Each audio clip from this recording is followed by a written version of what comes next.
Hello. Morning. Good morning. How are you this morning? Well, I'm a bit tired, but I'm okay.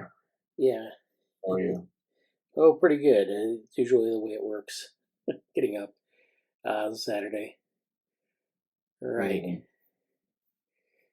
Lucas emailed me. I know or messaged me in Slack. I know we've been talking back and forth on Slack and Discord, but he'll be joining us, I think. And yeah. Well, that's good. It's been a little tricky to sort that out, but I hope it works out. I haven't really got a sense of, um, I, I I hope it can come today because I think it will hopefully resolve a lot of its questions. Yeah. Uh, so Great. Here we go.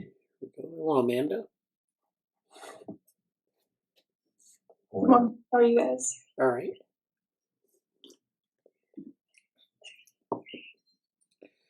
So I don't know. Want to start with updates, news, or anything else?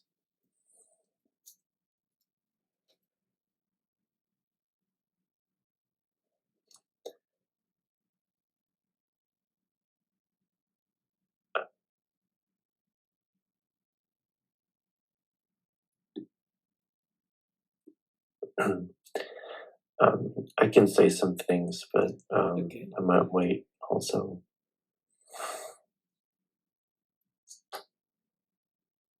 Uh, Sorry, I'm coughing a bit. Oh, that's fine. um,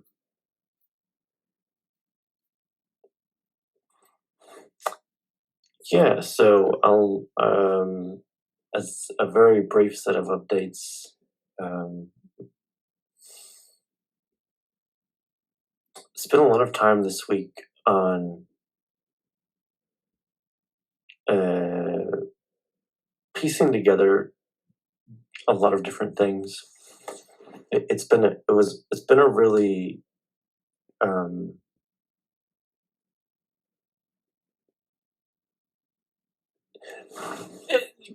a few weeks ago was fairly disruptive time for me in terms of like some of my focus and being able to kind of keep your nose to the grindstone about some of the fleshing some things out.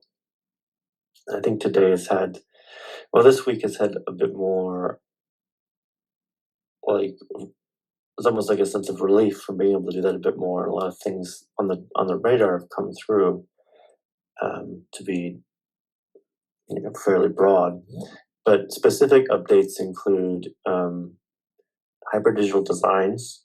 I think was really successful on a lot of fronts. I'll say more about that later. Hybrid Digital Designs was the conference held in Cambridge by Jenny of Plot Twisters and a few other folks. I'll get into the details of that later, but it was successful because number one, Plot Twisters, which Jenny, myself, Avery, and a few other folks in kind of around the lab, um, and and so on, have been really pushing some things forward, which was great. And it was an opportunity to like. This is the first when the presentation's ready. I'll love to show it to the lab because we can say, um, "Here's where we actually are right now," and that'll be the first time we'll be able to really do that and have like um, an actual like live public facing presentation that reflects some of the work that's been happening. So a little more about that later.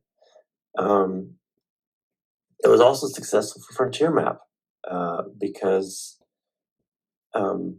while I don't have the preprint that I want to have finished yet for that, um, got some good feedback, and also there was some I guess, cross pollination, as Bradley might have said, or just some cross inspiration. Both uh, Jenny spoke to me about like some discussions we've had or ideas um, she had from that and other things that happened in the conference, and we're looking forward to catching up with that later um, about plot twisters specifically. Sorry, my voice is a little stuck right now. So yeah, great uh, conference that way, and then I really enjoyed it. It's quite an interesting mix of people. So maybe more about that later today. We also have the Inez Hippolito. She's founded the organization International Society for the Sciences of the Philosophy of Mind. I believe that's what it is. Abstracts were due. Amanda sent a great abstract, which we'll talk about later, I'm sure. And I managed to send one too, which I'd like to say is great, but we'll see. Yeah. Even if it's not, it did represent a really interesting main concept and maybe another concept or two that were good to put together. And we'll be kind of pushing some of the condition futures projects and the methods project specifically forward. So that was a challenge and a good thing. And I think this is a great like it feels good to kind of put that out after just being these things in the mind. You kind of get them out in the world. I know we had Google Summer Code meeting. We had a really good. We spent the whole of Condition Futures reading group this week on preparing for that event submissions, which is good too. And I think the last general thing I'll say is I've started redesigning the Condition Futures website a little bit. It's a little tentative still. I was very excited about something, and um, the screen keeps turning off on me. Sorry. I was very excited about something, um, and I'm still mostly excited about it. I've run into kind of the shortcomings of the design, but I still think it might be a nice sort of a step beyond the portfolio that currently exists for Condition Futures to be a little bit more of an actual like project sub website. And I'm kind of happy with it. I might show it off later. But between that, it's a lot of things. Yeah. That's like I don't know 5 minutes of talking or so, but that's what I've covered in those things that we've done. It's just so much stuff. It's kind of amazing. Um, and even inadvertently seeing like the way Bradley kind of knows what I'm talking about, and I'll show it later. But the way some of the publications were pulled up, because one of these the platform like auto pulled some auto populated a group of papers, and it was really interesting because there isn't necessarily a here's the condition futures paper from the group yet. There's some that are tangential. There's a lot of talks and top presentations we've done, and it is quite interesting that way. But it also highlighted between that and I'll can I easily show this right now. Between that, yeah, I'll share this one thing before kind of turning the mic over and letting people do updates and stuff. Yeah. But uh, between that and then um, I think I was looking at just examples of websites, and if we're gonna do an example of a website, um, why not look at, like Michael Levin's website, which is Oh, amazing. right. And I happened to look at that again, and it was just, you know, um, there's so much stuff there, and every time I go there, it's like I'm not just being a fanboy overtly, but there's just a lot of great stuff there, and I do think um, this paragraph, which is on like the research part, not even before he gets to the new direction in the lab, but this view, and I tagged Diverse Intelligences Institute in this because he says diverse intelligence specifically for this whole thing, and then also the bit at the end about ethics and frameworks and kind of what the hard work. I think it's just touched upon. Um, like I've helped conditioned futures go a particular way about things, and that's great. And I'm happy to see that. But it was interesting to think in the context of everything where cognition features is, where DEWA where the lab is, where the publications are that I've been fortunate enough to mostly be a co-author on, and Bradley do much of the heavy lifting, as I kind of continue to step up and into more actual leadership in certain areas and trying to push directions forward. Um, like it's been a really interesting week in terms of all of these contexts for me. So more about hyperdigital designs later, more about cognition future stuff later, more about the um, scientists for the philosophy of ISPSM, Sciences of Mind conference, and maybe a bit more about this too. It was quite interesting because, as I mentioned in Google Summer of Code, between the Hyperdigital Designs conference uh, and um, the something happened in terms of both private and public sectors, uh, and how I gave an impromptu demo or die.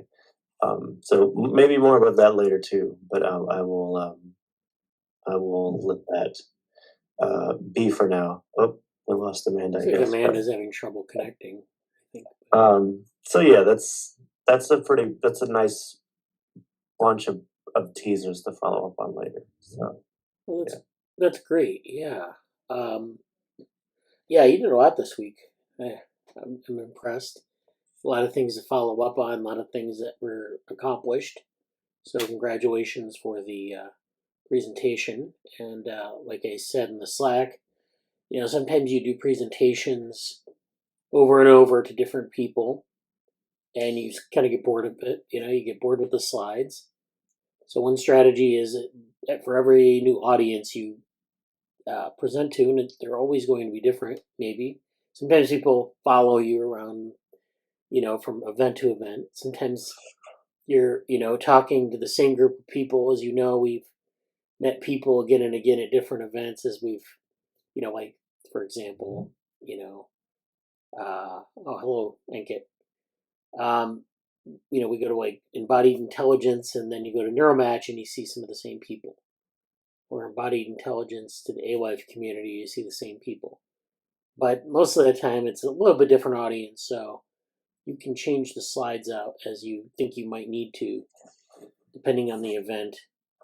And that just keeps it. Not only does it keep it kind of like fresh in your mind, but you when you give the talk, you think about it, and you're like, well, okay, I need to add something in here because every time you give the talk, you kind of self-criticize and you get a sense of what's there and what should be there, and Um, and then, of course, you want to make it relevant to people. So sometimes you have maybe a few extra slides that you'll pull in and out, and you'll, you know, for maybe like for a design group, you'll have some slides that you wouldn't show to an embodied intelligence group that does a lot of robotics. And then maybe there's a philosophy group that you do another set of slides for. And you just have different versions, or you flip them in and out depending. Yeah. And I I'll go. I guess I'll no. I'll wait. I'll go into the whole conference thing a bit more later. But yeah, absolutely. That particular discussion I want to come back to. I'll make a note of it in the chat because that really informed both some things I tried to share in the Google Summer of Code meeting, but also thinking about it now and everything that I've heard back, getting feedback from the different parties. I have even a little bit, even more context about that, but absolutely to what you said. So Yeah, I'm curious to hear other people's updates, and I'll say more about that later. yeah. Oh, the other thing I was going to bring up, and we can talk about this later, is about the website. So you talked about the Michael Levin website, which I don't know if I've seen recently. But then, like what do we want to have on a website? What's the sort of the optimal piece of information for, say, like the publications or presentations? And I like to take the approach, like the more graphical approach, like you saw with Michael Levin's examples. Where you create different graphics and you may have like some description below, or you can have like the list of publications, but it's hard to know like what those mean. And so I've had a lot of different designs for different websites that I've worked on. So if it's like you want to mainly, if you have a lot of publications, you just put a list of publications. You can maybe put a little bit of a description, like an abstract, or sometimes you can have like a group of things that you've done for a certain theme. So if it's cognition futures, you might have like the philosophy, like a neurophenomenology theme, and you go through all the things, presentations and papers, just to point people to things, and they don't have to be directly related to the project, but just if you want to read more about what you're doing and why you're doing it, and they can go there. It's very simple, very tight. You have like references right there for them. So I mean that I wouldn't worry too much about copying anyone's particular website, but I would worry about like, how do I communicate this to people, and how do I get them to the right place to follow up. Yeah, it's the last thing I'll say about that is uh, uh, exactly, and as they'll say when I get into the Christian Futures version of that later a bit more, perhaps. Um, it's so uh, I deeply encourage everyone to have. I would honestly, literally make a website. Don't just do a LinkedIn. I would say make yourself a website. Even if you don't want to make it public, it doesn't have to be public. It can be private. But it's such amazing practice for you to do an academic website. Because if you want to talk about demo or die, like the website itself, if you there's a typical structure, and if you say, okay, I'm going to make a typically structured academic website that has like project, publication, research theme, whatever, it changes, and it's different than doing like even the it's doing different doing a portfolio, which I've done with a lot of like Joe Pro is an organization that's at best a placeholder or a reference for other stuff. It's not a design or a website that has do it. But when you make the website, it will it will force you to look at what you don't have, what people are going to ask about, and it's great, and a little uncomfortable, but it will reveal things and make you have to put words to stuff that are maybe super obvious to you, but then it makes you think about what level do I want to communicate this topic at right now versus later, and it's just you can't start too soon to think about that, whatever your interests are. Um, and again, even if it's completely private, I have to. Um, I may actually. That will be something more serious to incorporate into some of like the Joe Pro mentoring stuff I want to do. Actually, actually, spoiler, it is. I guess I didn't mention this, but on the Joe Pro side of things, which is sort of my own, I don't know, organization, we literally. I had a meeting about this yesterday. I guess I didn't say that, but like the conclusion was someone in the group wants to do stuff that's no longer personal, but do something that's somewhat public facing and join people to make a group of sorts, a discussion group of sorts in their own way. And we went to this long process of discussing, oh, okay, well, if you want to do something that involves is public facing, involves other people, there's a certain requisite toiling you have to do to make stuff that's public facing, even if you don't want to be a researcher, which they don't necessarily want to do. Like the fact that you're doing something public facing, which is sort of like the same essence of the science communication that you have to do as a quote unquote researcher anyway. So yeah, maybe more about that later too. But Yeah. suffice to say, lots of cool stuff there. Let's hear updates from other people. Yeah. So it looks like Lucas was here, but I guess he left. I don't know what happened. But I'll Ink check it. on him. But yeah. Hey, Yeah. everybody, it's good to see you.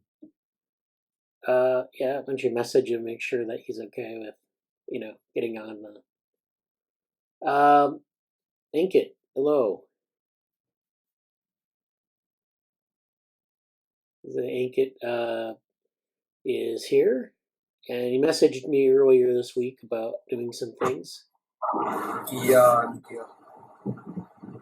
Are you able to hear? Yeah, yeah. Yeah, so update from my side, I would say that uh, I've been taking little bit like interest in like the ethical side of AI for some time. So I've been doing a little bit of like reading and stuff. So like you did see, like I wrote a little bit in the Ethics Society text channel, but I think I've been slacking off a little bit regarding my readings as well. So I'm kind of like saying it out loud that like in next Saturday's meeting, I'll be like doing a presentation related to like whatever I've been reading related to like ethical AI research, etc. So that's something to I think look out for. So that would be around the themes of human-centered AI, ethical AI, etc.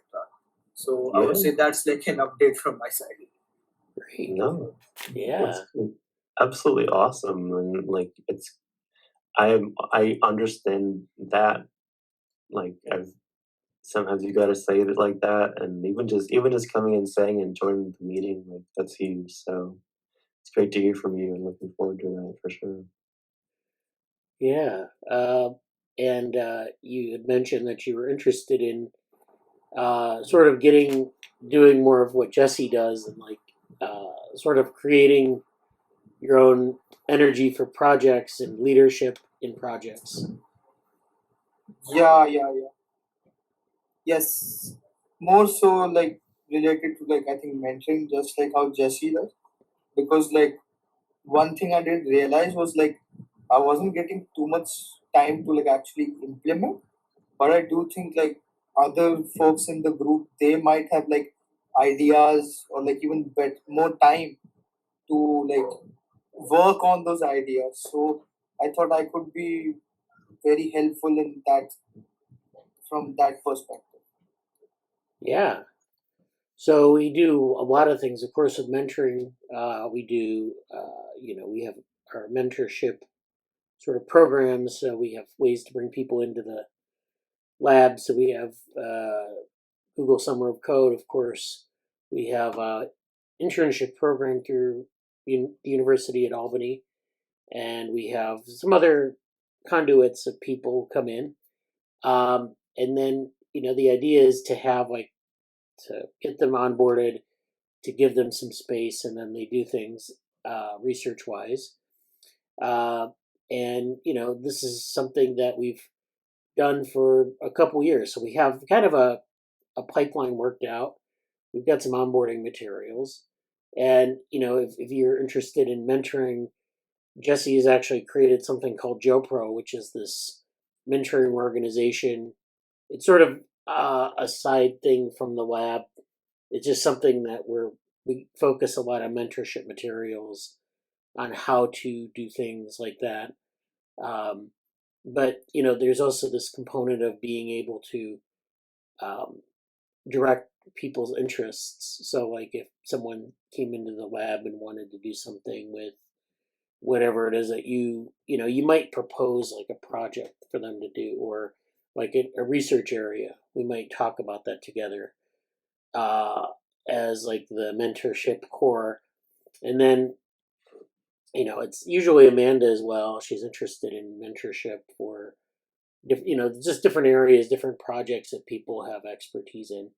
And then Yeah, we have projects, we propose things to people, and then they say, okay, I want to do this thing. And it helps them to get in the mindset of what they want to do. And then you kind of help them with things, or you kind of guide them. We have project development, of course, which is at a wider scale, but this helps us kind of direct the projects based on what people want to do. And so there are a lot of things you can kind of do as a mentor. What we give you a lot of latitude in general, but it's also a project development. So it's also about like guiding us mm, towards new places and kind of saying, like, I think a lot of the stuff that you're doing with generative AI, I think that's really good. And that'll really help. It's a really nice current topic, and it yeah, may really help drive that project forward. So, but also bringing other people in and saying, this is the sort of the landscape. What are you interested in? Do you want to keep, uh, you know, find a topic that you can benefit from? And I think Jesse wanted to say something. yeah. Mostly just encouraging that specifically. I I maybe don't do it enough, but I try to whenever I can to say, this isn't like the Bradley and Jesse show where we just talk about industries we create. Um, it's the cognition features didn't exist. Society as itself didn't really exist, and one of those is a little bit more structured than the other. But like absolutely, like a key, a major theme in the lab, and I've yet to finish the associated website, but just to kind of reference the um, the I don't know. I think it's more famous than infamous, which is a great thing to say. But the map, the slightly outdated but often referenced orthogonal research education map. Yeah, um, and the center spire for that it is the education sense of that, and yes, I'm making Joe Pro's an organization to help like development of research and researchers and mentoring and project development training and stuff like that is part of what we're doing there. But the real hub of that is the lab itself, and is our talk on education, is our work on mentoring and professional development here. And if people want leadership opportunities, or to push projects forward, or also like Ankit has a lot of experience in the lab, and also in terms of what we like. Ankit's contributed a lot to a lot of these areas in the lab, And Amanda's, mentioned doing some things too with having some maybe, when we're ready, and I hear Amanda's wonderful for saying, let's move this forward and get it long enough before we bring other people along with stuff. And I really appreciate the energy. I think it complements very well. Um, but it is, for I just to reiterate the main point here, um,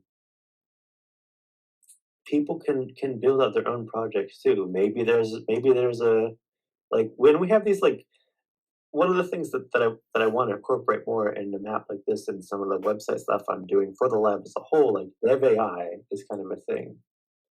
Um, there's also a cool umbrella that's maybe kind of being called development, education, and learning, which covers kind of everything in the lab in one sense.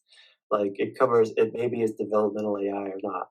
Maybe there's a space for like, generative AI stuff or a specific part of, society ethics tech stuff too. That's like society ethics tech, um, you know, it isn't just Jesse's ideas about what should happen. I'm happy to have other people have leadership roles within that space too. Both maybe people from coming in from Google summer could want to stay with that over the winter or and through the summer, the spring into the next year. Like you can do that. That's part of the amazing thing that Bradley's done in this arena with Fever Worm, with orthogonal and everything else is really trying to make spaces for that to happen. So I- maybe we don't talk about it enough, but it's right to say opportunities for leadership project etc development are there, and we really encourage that too. So yeah, looking forward to Oh, all of that stuff. yeah, Dev AI is developmental AI. So it's like a lot of stuff we've done with development and agents. And, I don't like the names are kind of fluid with respect, if we do something, a paper on something, and we kind of say we're going to do an initiative and then kind of things change. You always have to monitor what other people are doing. That's why we do a lot of papers in the group. And then you kind of feel your way through what your best contributions are. But yeah, I mean that's a kind of example of like what you can do in a case, in a case where you're kind of guiding research or some research agenda. You're saying, what is it? Let's do something interesting, and then let's evaluate it against like what other people are doing. Maybe people are doing things better than you, or like they're doing different things. They're answering questions that you had. And so it doesn't make sense to go in that same direction. It makes sense to kind of like maybe respond to that work and try to always try to interact with the literature and make sure that you're relevant. Yeah. So sort of a concept theme. This is Jesse's take on Dev AI. Sort of a concept theme that's only partially developed here within the lab. it it's both. Dev AI is an example of something that's kind of in its proto or like pre-incubator state. Like we've talked about it fairly consistently. We don't have anything. There's no. I think there's a Dev AI roadmap or something somewhere, but like it's not. It's not really. It hasn't quite emerged. And it's the kind of thing. Maybe an ideal goal would be for us to have these sort of potential things that are in these states all across the lab. It's something that, yeah, it will take some leadership. It takes leadership to do certain things. It takes product development work to do it. And if anybody's following conditioned features, like it's hard. Like it's taken us, I don't know, at least over a year to really get a sense of what kind of papers do we want to make, and we're starting to do that now, which is amazing. I, I as someone who's sort of getting this experience of what it's like to kind of have your own ideas and space, and then other people join it, and then you have kind of a group of people trying to push some certain concepts forward too. Like that's a really hard thing, but it's it takes time and it's amazing and it can come through. So it's kind of a whole, you know, this isn't how orthogonal is portrayed necessarily, but in effect, it's sort of an incubator for a lot of these things, like for these themes and these interdisciplinary spaces to come forward and try to find people who want to, you know, not in the old school tough guy movie confrontational framework of you want to make something of it, but more like, yeah, when people want to put things together and wrestle it out, they can, and that's kind of what moves stuff actually forward. So there's a lot of things like that in the lab over the years that are almost there. Um, Yeah, I think it. I mean, I don't know if you had any other questions about that or if you had any thoughts.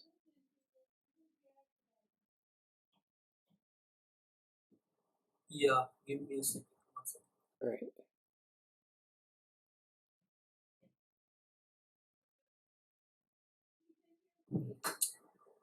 Yeah, so about this, I think yeah, I agree with the last part that he was talking about, like these ideas that develop actually are sort of like quite new, and since it's not like mainstream, it's quite incredible to see like these ideas that see other people joining and work on them. Yeah. That is also something that I think I have in mind. Besides that, I wanted to like ask a little bit about what's the full form of like joke product? Is that and the ethics research, are they like connected? Joe Pro is kind of like a meta thing. Like, it spans all the projects. So it's just oh yeah, basically where Jesse's managing the I mentorship mean, materials and things like like that. I don't know if you've seen the website, but again, first of all, Joe Pro is and doesn't exist. Like I'm updating the website a lot. I'm a little bit uneasy even to show the website as it is, but it's Not it's bad it in there's its kind of current state. huh. What's that? It's not at all bad in its current state. Oh That's well, I mean, I like I've had to some of these tabs are blank, but eventually the Google's like this is currently blank, and I'm just about to release a major update to actually putting all of the like I'll do the preview here, maybe a bit later, but they'll like we're gonna have a combined portfolio to show all like the Devo worm and the orthogonal lab combined. Um, the history of it all in one space, which is amazing. And it's not that Joe Pro hasn't contributed to Google Summer Code for the better part of a decade. No, but it's a place to kind of put some of these things that haven't been there. The internship program is sort of just a space to put what we've been doing. This is obviously Brian's work mostly. These are the interns from last year. These are some of the people from like Jen and Amanda's on there. Some other stuff we got on the side, but mostly that should mostly be Jen and a couple like another two people now. Code Futures, is this portfolio of our stuff here. Um, so it's mostly like a portfolio of our stuff, but the heart of it also is like I'm I made this because I wanted something that wasn't the lab that could support other efforts. Like Frontier Map, there's nothing there yet, but there will be over here on the side. It's a link to the auditing tool. Frontier Map will be here, and then the actual mentoring and developing component. Like I'm putting together. It's sort of an add-on to eventually there will be the education page here, but like the banner, the central spire in the map is going to be about this. From like what I've understood, like I think I can like clearly sort of like make out like that like Joe Pro is probably like it's like Google has DeepMind and like Google has like Pair. Like, it's sort Kind of of. like orthogonal has Joe Pro. And like Joe Pro I can clearly like make out like the research is going in the direction of like sustainability, then Yeah. ethics, open source, fair computing. and obviously cognition features. So this I can see like a clear like distinction between like what Joe you're trying to do, and like with the more developmental side. So this Yeah, is like how I would like see it. As. Joe Pro is the lab. The lab houses the lab's doing all the work. Joe Pro is just sort of here to give things, either websites in a concrete sense, but also like it's what I'm building. Like, one of the things I'm building out on the side, which isn't necessarily part of what we're doing here, but complements it, is an actual like mentoring program related to like, it's kind of related to the internship program, but it's separate. Like, there's an actual structure to it, and actual aims, and actual like concepts that I'm developing on that. So like, if you're gonna do like, if you're gonna write a paper, it could be, you could be supported by Joe Pro, but you're going to be doing it under Bradley at the lab. I just want to be really clear about that, because it's not like I don't have a side organization where all this cool stuff's happening. No, like Cognition Coach is under the lab, Society Ethics Tech under the lab, and that's not something that I'm, that we have to do it that way, and Joe Pro is supporting the lab that way. So just to be like really clear about that, but I am trying to make like a space of, not a space, but like there's some things that, this is a really high level talk, but there's some things that an organization was needed to support certain projects and efforts that isn't the lab, so the lab can like pristinely maintain. We do research, we house research, we have the ties, we have the connections, we have the leadership of, someone who has a doctoral degree and experience, and that's something that like I want to stay as it is, and help along. So that's that kind of hopefully makes some sense. But at the same time, like, yeah, like if you see an avenue for, you want to build something out on the lab, and you like part of what Joe Pro is trying to do, we can talk about that. But yeah, I could talk endlessly about this, so I'll go back to you guys. Yeah. So yeah, let's keep up the conversation about that, Ankit. If you want to propose like certain things you want to do, or I would try to, like, for now, just kind of work within the boundaries of the projects we have, and then if we find that we need to create a new project or a sub project, we can do that Yeah. as as we get like an idea. So currently, like as with like based on the map that I just saw, like I just like recognize that like with Joe Pro, you have, it's like a clear, like you can have like a clear distinction between like topics such as like sustainability, open source, then ethics, society, cognition, futures. So I think anything that meets these criteria could sort of be like shifted or assigned under this particular wing. The other like developmental AI, uh, biological modeling, like agent-based models, reinforcement learning. I think that would probably be uh, like the area, like probably I think the DevOps side, if I'm not wrong. Yeah, But sometimes there's a lot of movement yeah, across. I think we called it, yeah, and patent like Well, so and that kind of like the original banner under which I even came in the lab was representational brains and phenotypes. We don't talk about that much anymore, but that was sort of like, that's almost like a version of, I guess, Cognition Futures. Like, it has its own website. It's associated with the lab. It's part of like all the developmental Bradenberg vehicle stuff, which is maybe before most people's time here, but like that's part of the lab too. And the way Bradley can speak to this, but kind of the idea in the lab was that there's sort of the main central spire of the lab and its webpage but a lot of the projects, like representational brains and phenotype, like Google Summer of Code, maybe would have their own like websites or groups, and it's sort of that lends to some of the distributed nature of the group too.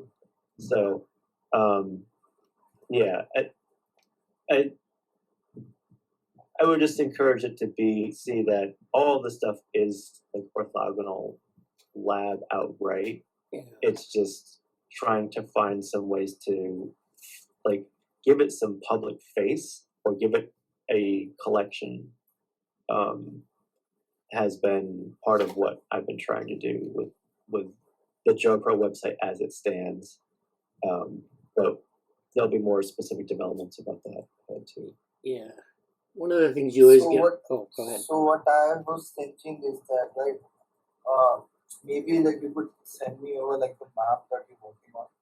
Maybe I could provide some perspective as to like how I see it versus how you see it, and then based on that, we could like collectively like design like an updated like map.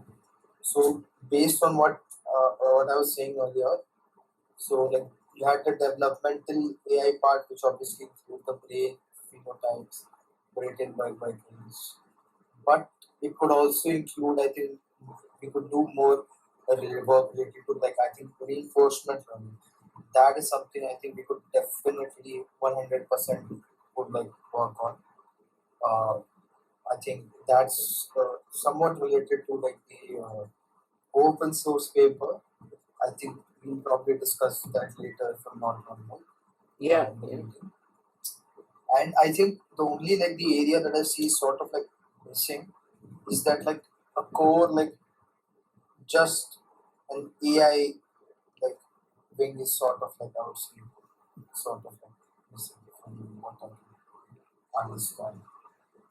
Like in this like so like from where I'm viewing it, it's like you have three particular like uh, distinctions: the developmental side, the uh, the more sort of like the humane side, where you can have which will be like GoPro, and then you'll have like the AI side. So uh, it's like a combination of all of these things. And like the AI side would probably be just like AI, like NLPs, computer vision, your generative AI, just AI.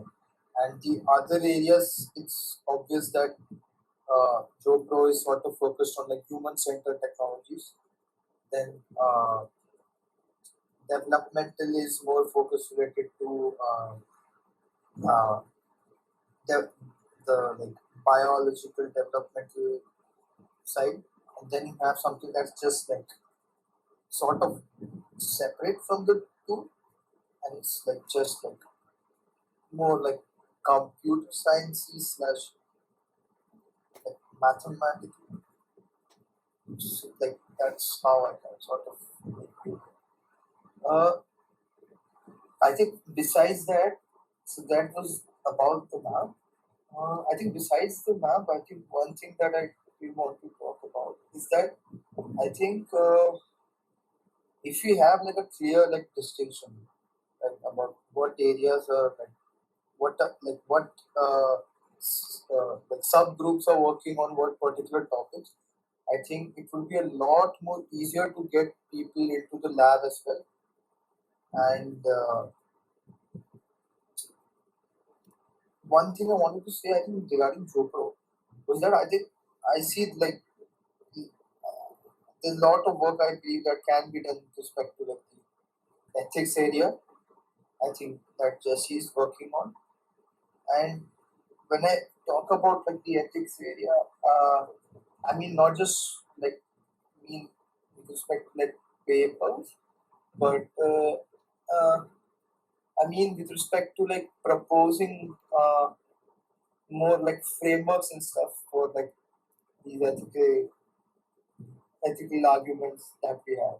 So that is something I think I'll talk more about next time around on Saturday. But as of now, I think you could send me like the map so that like even I could like update it. Yeah, that's what I have to say.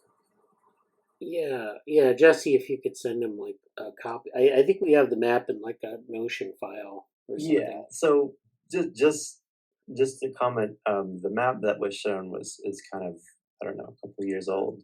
Um, it's not there. There's a map that's being developed now, and there's been a lot of conversations about like structuring that. So those many of the conversations points that you've mentioned have been in development for some time, and there's been a lot of conversation about that in terms of structuring the lab and stuff. But yes, we I will send that to you. Also, like if you're in Notion, I just linked it to Notion. I I will put it there. But that map is the existing accessible one. There's if you I, I think the takeaway is like absolutely it's good to be thinking about that.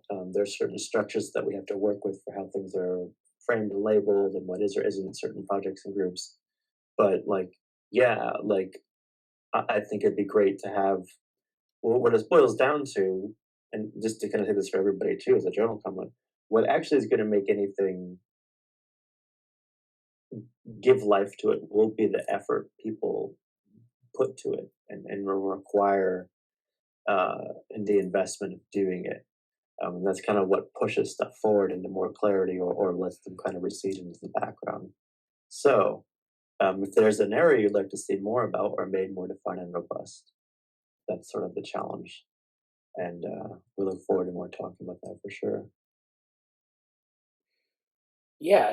So yeah, I want to. I would like to get independent verification first of all from Ankit about some of the categories and structure. I mean, I know we're revising it continually, but like just to have that. The other thing is that in these categories, don't take them that seriously because a lot of times you get a lot of sort of mission creep or classification creep. What I mean by that is where you get like these terms that you like to use and they're in-house terms, and then when you actually put something out in the public like a paper or a presentation, you might use another term. And so when we throw around these terms, sometimes they're more useful within the lab than like they are when we say do a presentation. And so, and it's not like a knock on anyone's term, it's just that like we usually just use the term to be like get things in our head and just say this is the thing we're doing. And then like Inkit wants to propose like a framework, and so that framework would have its own categories, or it would maybe draw from some of the categories we have, but pose them in a different way. So I mean, this it's always good to like refine these things, but don't take them too seriously. They're just kind of like just ways to put things in bins for now. Yeah, and that's been a major thing for me is that like in it's sort of this tension between um what is like what is the um what are these frameworks for? Are they internally or are they externally? Because there's there's a very particular tension excuse me between um the space like excuse me demarcating the space within which you'd want to do projects versus what the lab is doing. And in reality, like I have a lot more sympathy for this now because I understand they're exactly what Bradley said. Like the categories are kind of there to give vague landmarks around work being done. There isn't like the society ethics tech team has generated no like oh well I guess it has made certain papers, I suppose. But like it's not like it's much more a vague topical arena than it is um, like it's not as structured as conditioned futures. And why is that? Mostly because people have said, okay, under this banner, I want to make a specific set of things happen. That's the difference in a lot of ways. And so it's not like there isn't these aren't like these heavy boxes. They're saying, okay, well, this is the view we want to have and the lens we have to do it. It's more, here's kind of a general banner that some people have collected and met underneath to try to push some stuff forward. I don't know. And I don't even have the best words for that, but it's kind of like, you know, I just second or third the sense that the banners are a bit loose, but also they try to serve the dual purpose of organizing internal discussions about what we're trying to do, and then give some sense to the external who has no idea about stuff where our attentions have been. So, So one more question, I guess, from Ankit. What does JoPro stand for?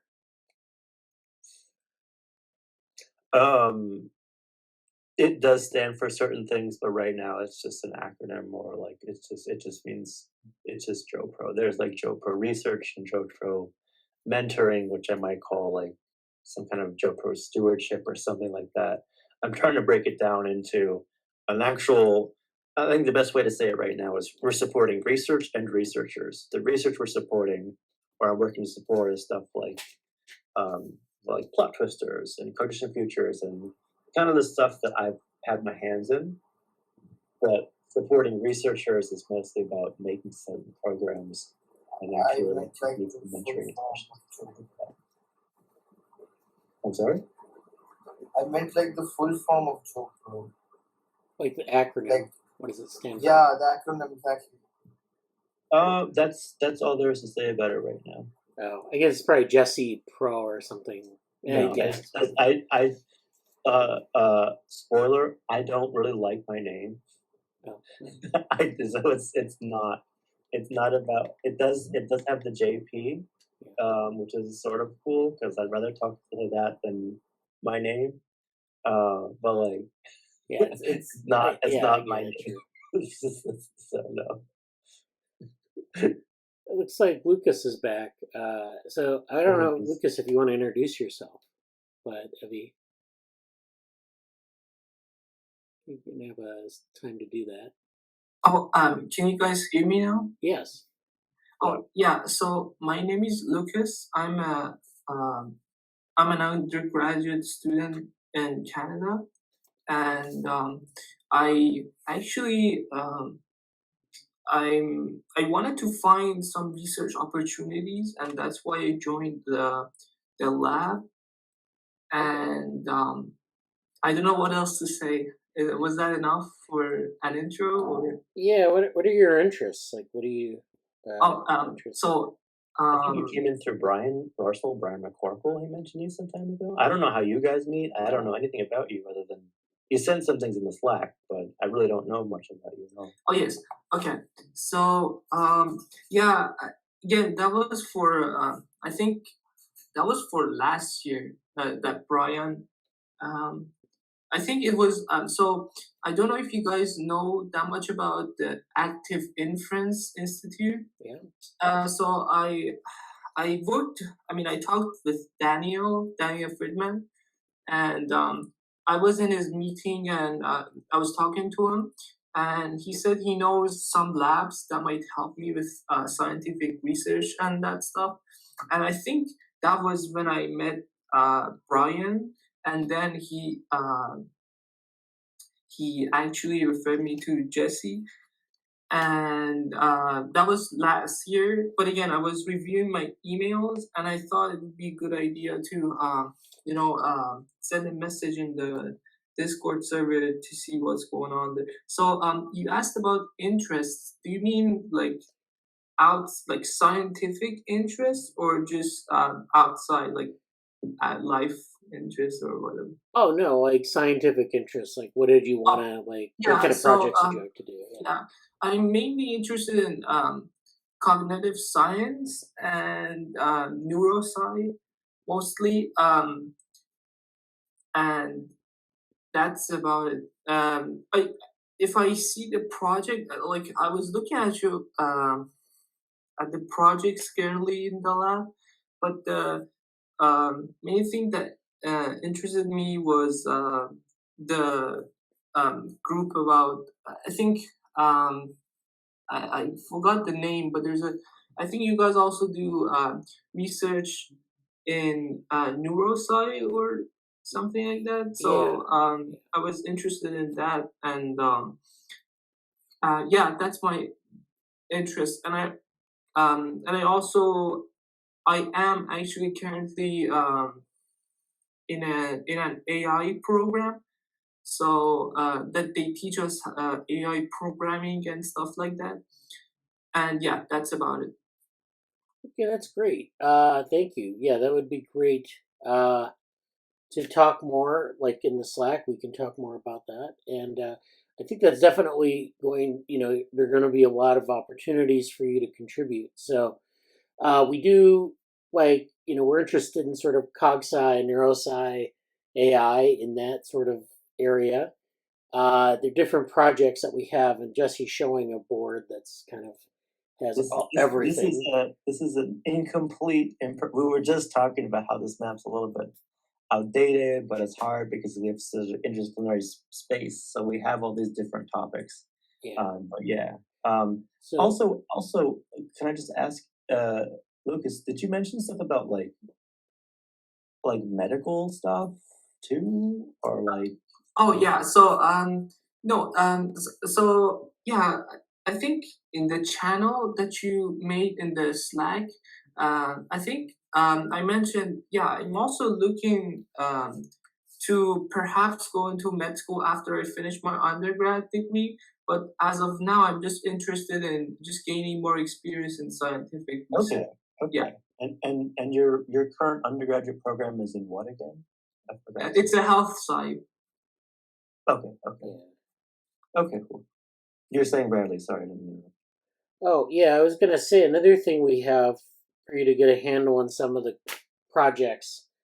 We have a YouTube channel, and it's Orthogonal Research and Education Lab on YouTube. I don't know if there's a link that you can show Jesse, but and we have like some videos in a channel called Open House. And Open House has like a lot of updates from right there. We're all Open House actually. Which so these are videos that we made that kind of go over the state of the lab for last year, which just kind of like gives a. You don't need to play the whole thing, but yeah, I'm just trying to show the playlist. Here we go. And so there we go. So I mean, there are a lot of things where we kind of get into certain areas of research, and again, those areas are just defined by what kind of the how we kind of put a border around them, but it's up to you how you want to contribute to that. So for example, something like developmental AI is applying development or developmental principles to AI. There are a lot of ways that you could do that. There are a lot of different topics that we could talk about or do research in. It's up to you. I would start by going through some of these videos and then kind of thinking about where could I contribute, and then we could have a conversation about like how to actually realize the research.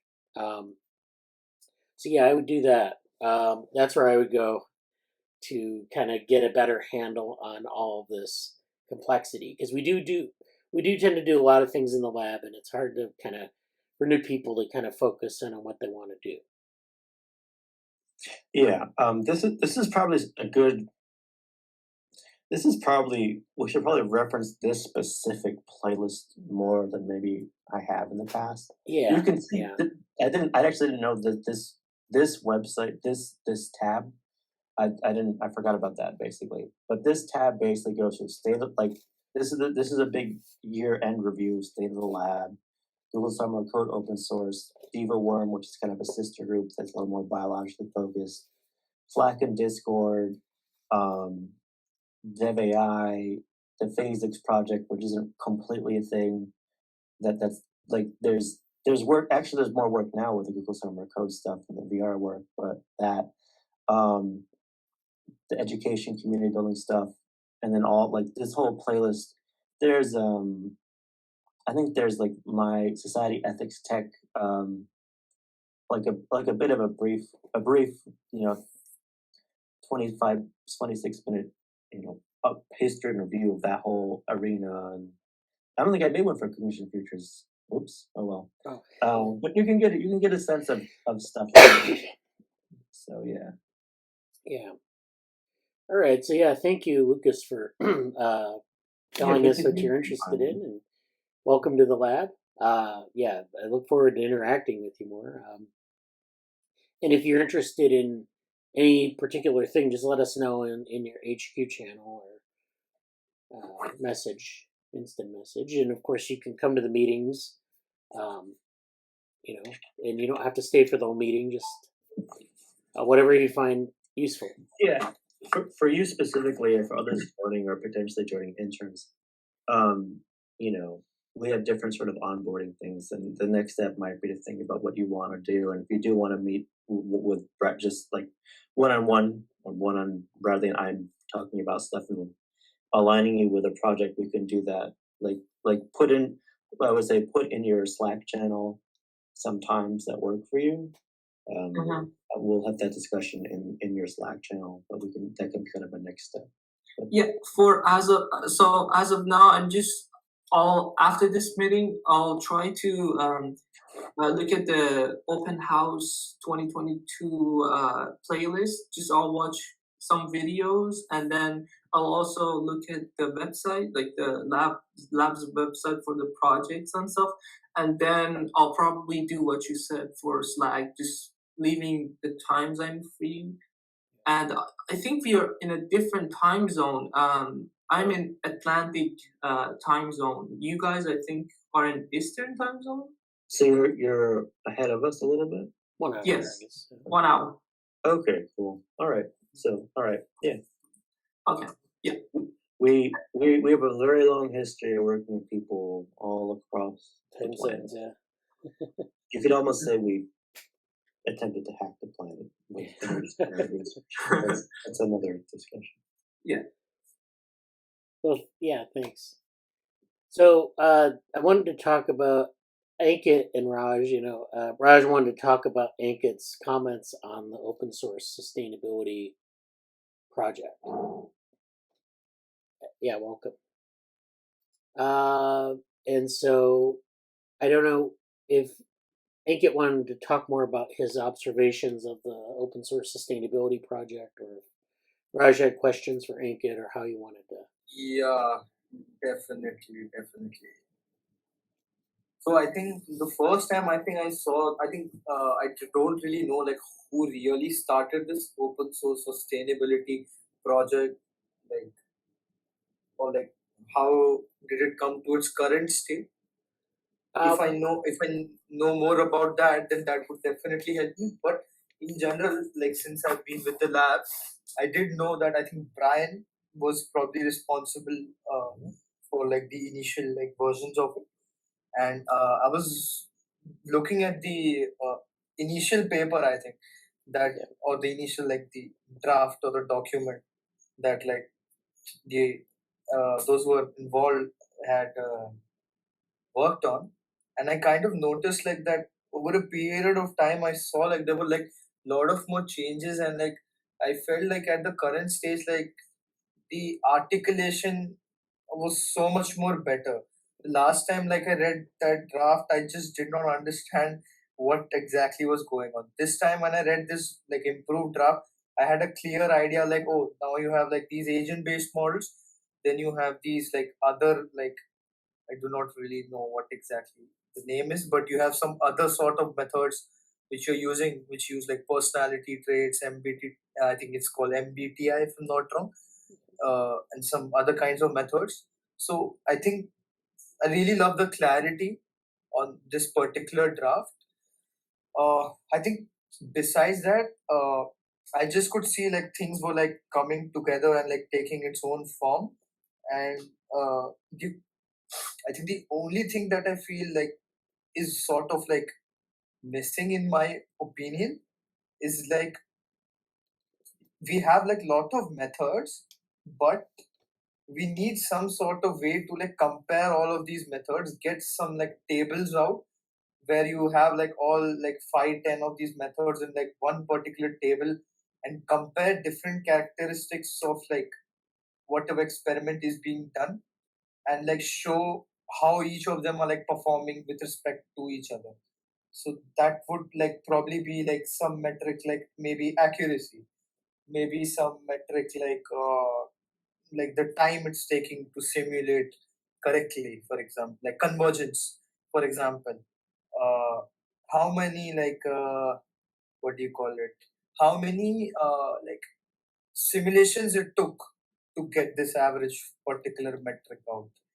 uh, I think another thing I really loved, how like I think in this improved version you had, I think, a table with respect to like the different parameters with respect to each particular algorithm. I think that was wonderful in my opinion. Yeah. So I just feel at the current state, the only thing that is left is like having or making some metrics by which you can like sort of pit each algorithm against the other. The reason why I'm saying about this particular thing is because if you're able to get it in this particular fashion, right? I think theoretically, and the motivation, the introduction, all of it's, I think it's absolutely clear from like a publication standpoint, but it's just the result section, I would say, that's just remaining in my personal opinion, and I think it would make for a really good publication. Yeah. Yeah. And I So think okay. one last thing, obviously, after that, I think I'll let both of you like take over and talk. So uh, I really liked how like different sort of agent based methods were used related to RL. But at the same time, like I also wish like if someone was like using like trying to replicate these experiments in more like a Python environment rather than like NetLogo. Even though yes, I understand NetLogo is particularly cool. It's a lot cooler than I thought it would be.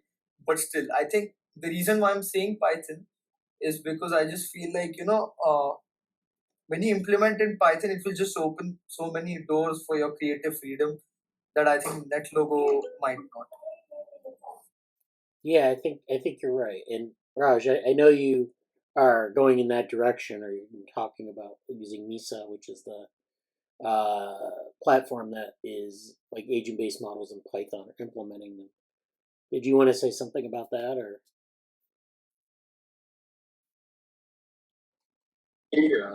So now have 100, like I'm not 100% clear on how I should start go about developing the models. That is the reason I was currently just working towards developing the website as of now.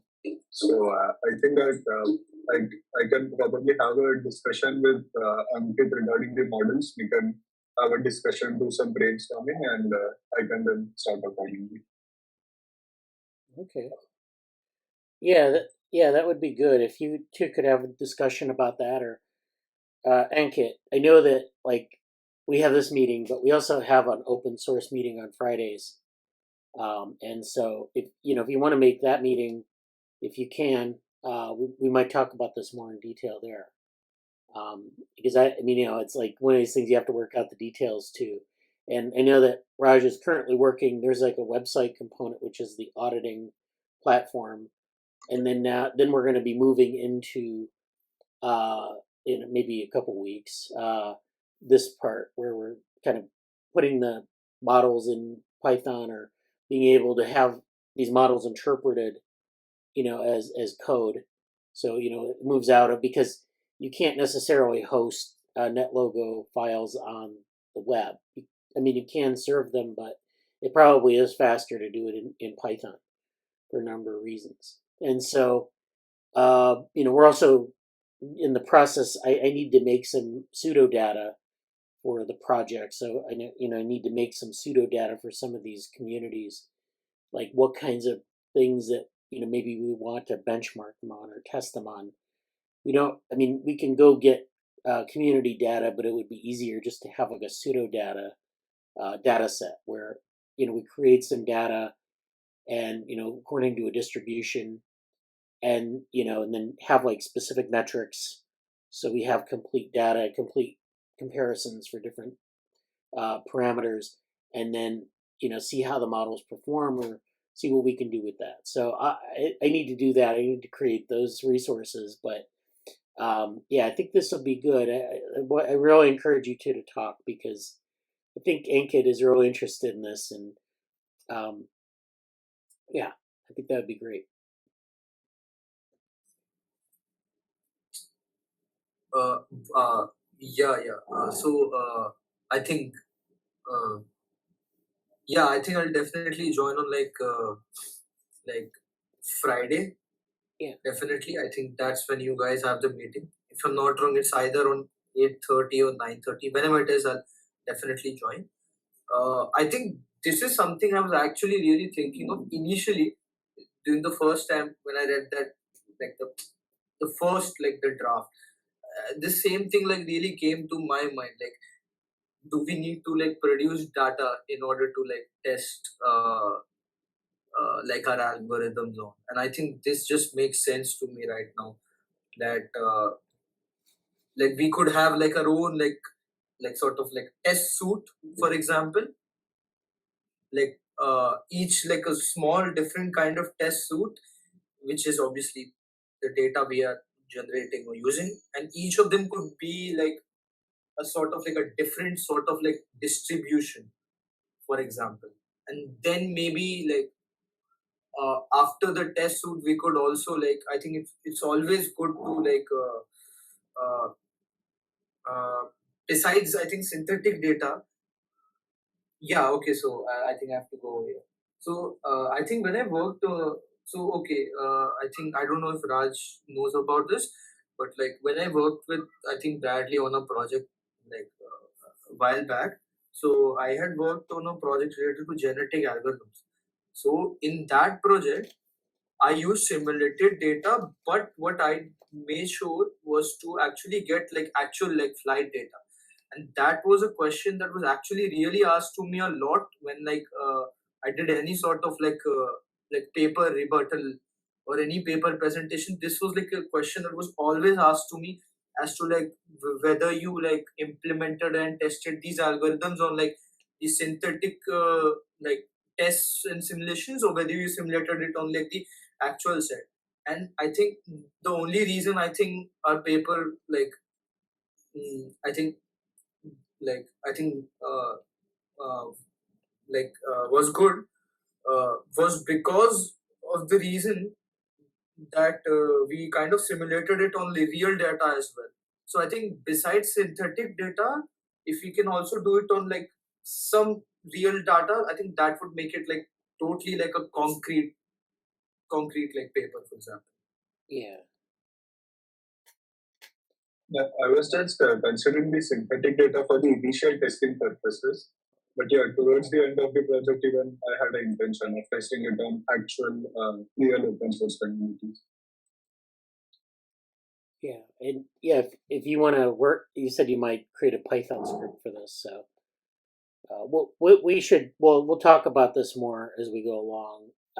I want to kind of get I kind of want to sketch out what the data should look like actually, and then we can maybe automate it, with a script. So, and then we can go to real data once we get the synthetic data down, because the real data is often going to be a lot messier.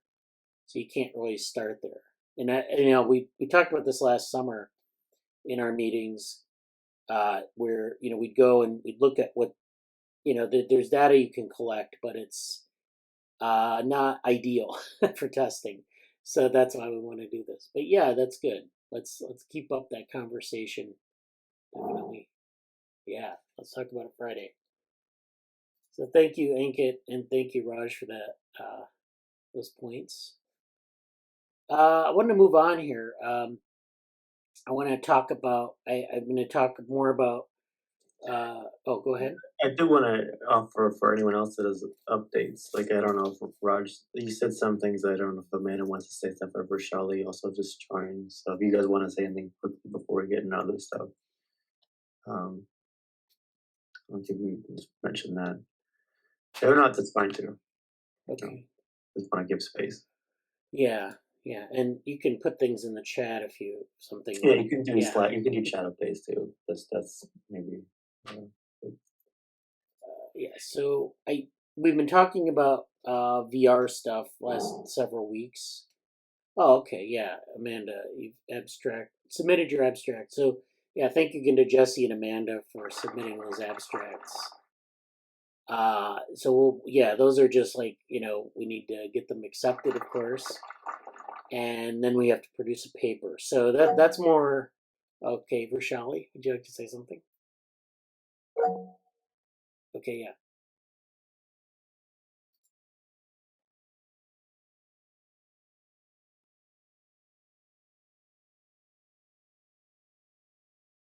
Okay. That's fine. Yeah, so if you want to put something in the chat as an update, that'd be good. So, okay.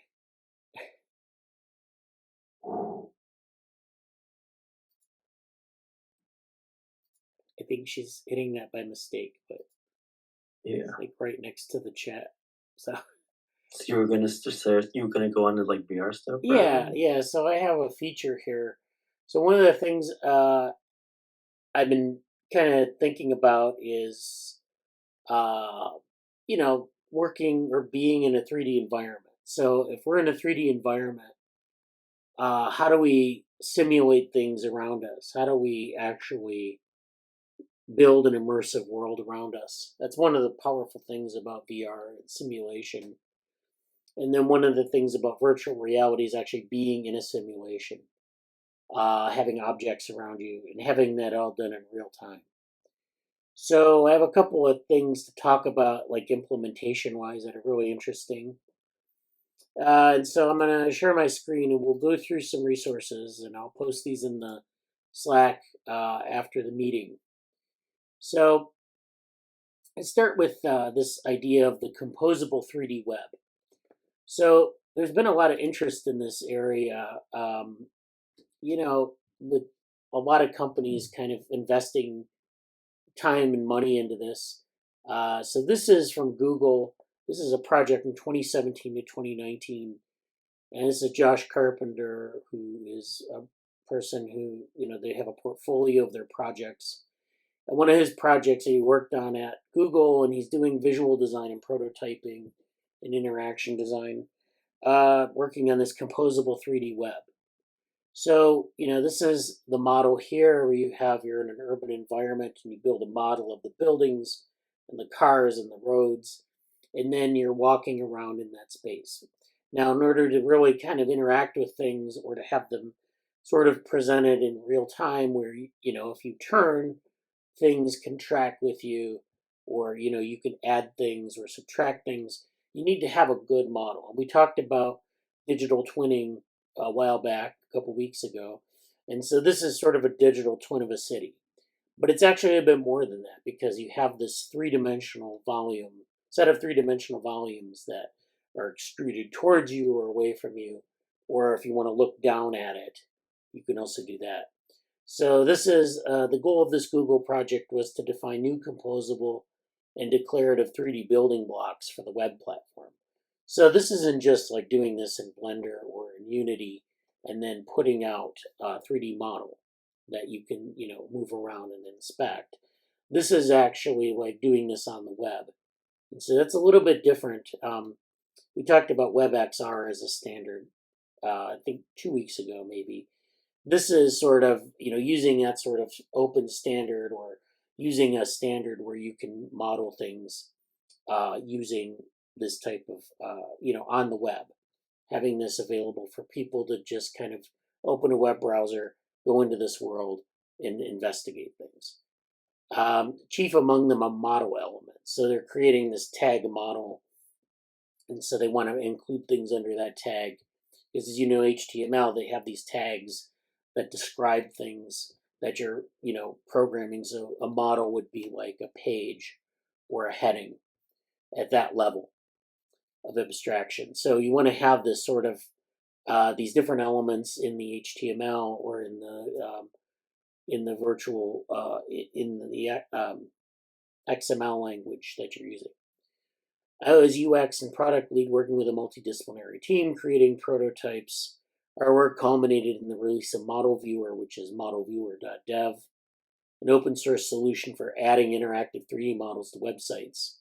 Meanwhile, the dream of a model element of the web lives on in this proposal from Apple. So he proposed something to Apple to build this kind of element into a modeling paradigm. So, you want to basically take something like this and reduce it down to one of these model tags.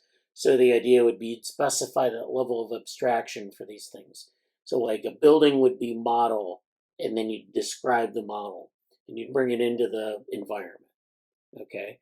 Now a website usually is a static 2D thing. Sometimes you can add interactive elements, but they're usually like, animations. This would be more like, modeling 3D objects and then putting them in like a space, a 3-dimensional space, not a 2-dimensional space, and then having them there. So, with like a conventional website, you're basically writing HTML that specifies the content from top to bottom. And sometimes you can stack things next to one another, but it's really like the document you go through, it goes from top to bottom. And so in this case, you need to do something else, because you're not only navigating from top to bottom, you're navigating across space, and sometimes you're rotating yourself. So that's even worse. So in these city animations, I try to paint a picture of aspects of the future we envisioned, for better or in worse, walking through a sea of information pinned to the world around us, discovered serendipitously, accessed instantly from a wide variety of devices, published by anyone, potentially dangerous if placed in the wrong location, etc. So they did the modeling and animation here in Cinema 4D, and then compositing in After Effects. So this isn't actually modeled in any sort of XML spec, or it's just modeled as like animation. So this is the vision that they're laying out here. You could take a cell phone, you could take an image of the environment, you could translate that into a model, you can decompose specific objects. Controlling when and how content renders will be critical. So rendering a car that's like speeding down the road at a bunch of pedestrians might be very useful, but you have to have the spec to be able to do that, to bring the model in at the right time.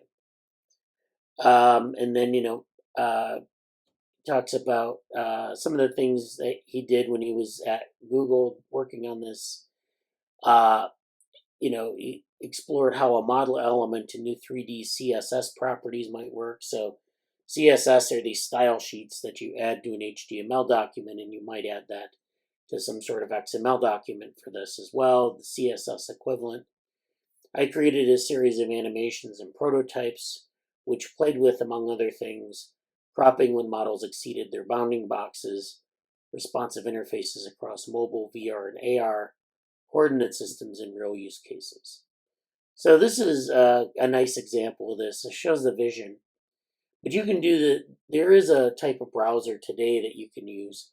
And if you have heard of Magic Leap, which is an AR headset that, has been developed by this company, Magic Leap. And they're typically pretty expensive. So it's probably, and not a lot of people own them, but there is this one tool in the Magic Leap world, and it's called Helio. And it's an example of a web browser that's done in 3 dimensions. So this idea, we talked about spatial computing last week, I think, and they actually, Apple likes to use the term spatial computing, but Magic Leap also uses the term spatial web. And so it's just a marketing term, but it's kind of like, there is this element of 3-dimensional worlds and how you explore them. And if you have an augmented reality headset, if you're in that world, you can see through to the outside, but you also have these objects in your space. And so, if you think about like a web browser, your web browser on your laptop or your desktop or whatever, or even your phone, is this two-dimensional space. It's this flat surface. You can put in like 3D objects, but you can't really interact with them in 3D. In AR, however, you can interact with them in 3D. You can reach out and grab them. You can walk around them. You have a 3D object implanted at a certain location in the room. You can walk around the object. You can see the room, but that object is embedded in the room for all intents and purposes. So they have a browser, Helio, that is a way to kind of translate a lot of things on the web into this space. So it's similar to Chrome, Firefox, and Edge. There are certain differences in this browser, but this is an example of a browser where they're kind of doing this. So Helio is a landscape app.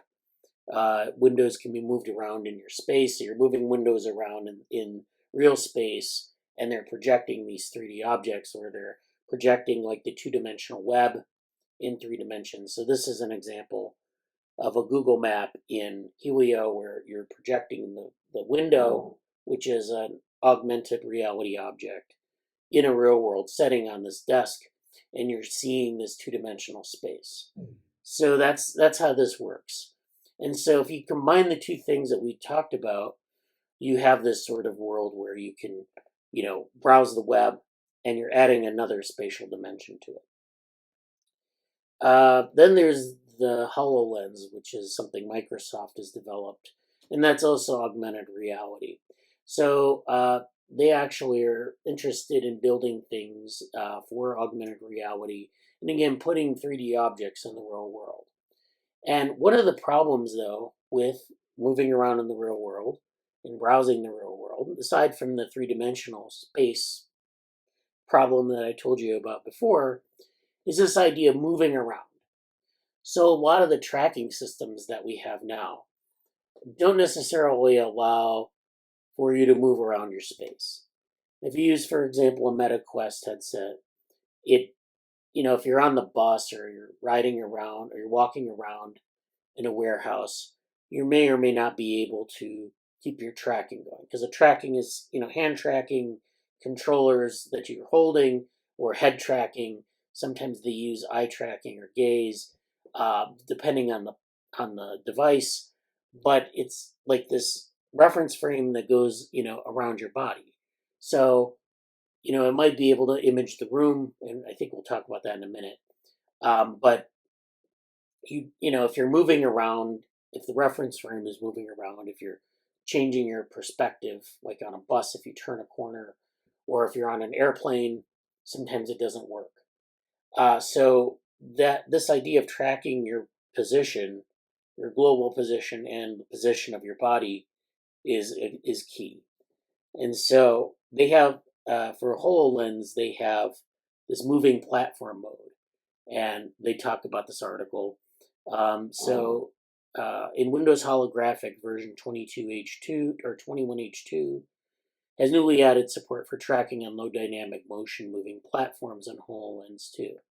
So this is a platform mode that they've developed for being on a moving platform. So you can see from these images, they're on like a train, I think, or no, on a boat. And you can see the waves behind them. They're kind of moving across the water, and they're doing this, like they're pulling up a menu above their hand, and they're typing in some numbers. And that is stable with respect to their body, which is moving at a fast rate of speed.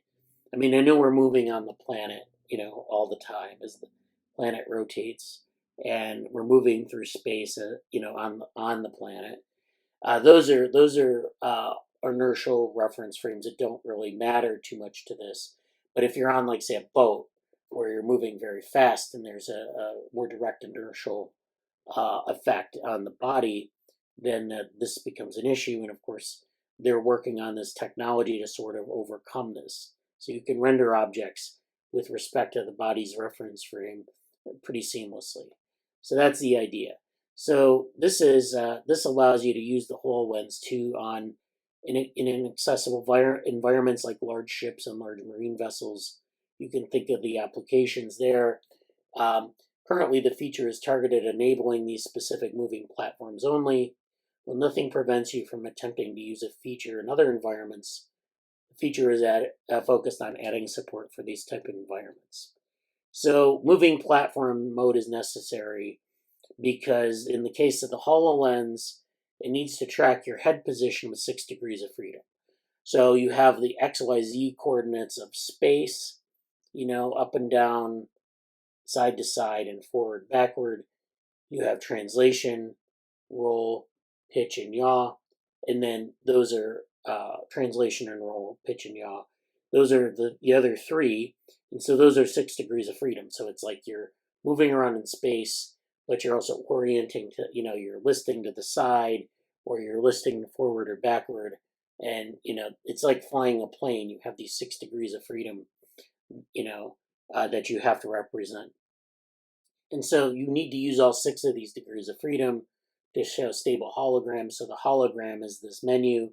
It's basically a virtual object being projected onto the real world, into the real world. So you need to have this, you need to track this hologram with respect to your body. Now you have physical light cameras which track the environment, but you also have this inertial measurement unit, which is basically an accelerometer and a gyroscope and a magnetometer. Those things put into combination that allow you to track your head motion and orientation. So it's the head tracking on the head. You're moving around, you see things. That system needs to know your head position so it can render that hologram in the right place. And then so this allows us to track your head at a low latency so that you can render smooth holograms. But this approach relies on a critical assumption. So the environment tracked by the cameras remains stationary relative to Earth, so against which the IMU can make measurements. So again, we're moving on Earth in different ways, but that movement is stationary compared to like the measurements it's making. So it's making measurements pretty quickly. So if we're kind of, for all intents and purposes, static if we're just sitting at a desk or something in a room. But if we're on a boat or if we're on a train or if we're on a bus, then those things are moving a lot faster, and those things induce movements, shifts to the position of the body or shifts to the environment, and so those things need to be over. You need to have a special mode for that. So this is all about body tracking and about body tracking with respect to background motion. And so they lay out a lot of the technical details specific to the HoloLens. And so this is just one piece of hardware. But there is this other aspect where you're doing full body tracking. And this is an example from the Meta Quest. I think it's Meta Quest 3 that's coming out with what they call SLAM, and we'll talk about what SLAM is in a minute. SLAM as a way to track the body. So you can have head tracking, you can have tracking with a hand controller, or you can track the entire body. And so basically they're working on this technology where you have you need to have this positional tracking. If you're playing games, you need to have not just the hand or the head, you need to have different parts of the body. And you can put sensors on different parts of your body. We talked about that with respect to the digital twin technology, but you also need to integrate that into a model of the body moving through space. And so there's this, you need to have a stack of sensors and a stack of integrations that allow you to do this simultaneous localization and mapping, which is called SLAM. And so this is something they use in robotics a lot. It involves a lot of computer vision. So if you're interested in computer vision, this is actually quite an interesting problem, because you'll use something like a camera sensor or an optical sensor, and that data will be integrated into a frame, a reference frame that allows for those sensors to track the body in a single framework and then track it with respect to the environment or with objects in the environment. So they talk a little bit in this article about the Quest, Oculus Quest, I guess in this article. This is from 2019. So they're just talking about how they've developed this for the Oculus Quest. They have a little animation of localization here. So this is, if this is going to be, okay. So this just shows like the mapping. Here you are at T0, T1, T2. So someone's moving through the environment. It's doing this known motion and it's kind of triangulating. So it's doing this triangulation between two people or between someone moving in space. It's projecting out to this area. It's estimating the sort of the position between them, and it's giving this region of uncertainty, but it's also able to triangulate position between people, between someone moving over time. And then this is like, you'll have like different places in space where there's sort of a overlap. So, if I want to like find an object, I have two people here. They have their own sensors and they're kind of converging on a location. There's a little uncertainty around that location, but you can triangulate it from the sensor data. So it reduces the uncertainty of position in different ways. You can use sensors in different ways to do this. A lot of times they'll use LiDAR, where you have LiDAR in your iPhone, or other cell phones have this as well.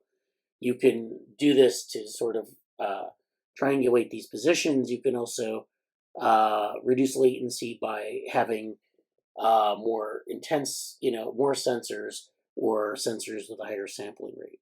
And so a lot of this needs to be analyzed through computer vision techniques. And so that helps as well, having that software there. And so we talked about this. There are a lot of ways, a lot of innovation has happened in filmmaking and in other domains like that, where they actually have this practical problem of tracking motion and then mapping it to some sort of avatar, like an actor's face or an actor's movements or some sort of special effect. So this kind of goes through a lot of the technical detail. They have this computing architecture for headset tracking. So, there are a lot of things that are involved in this.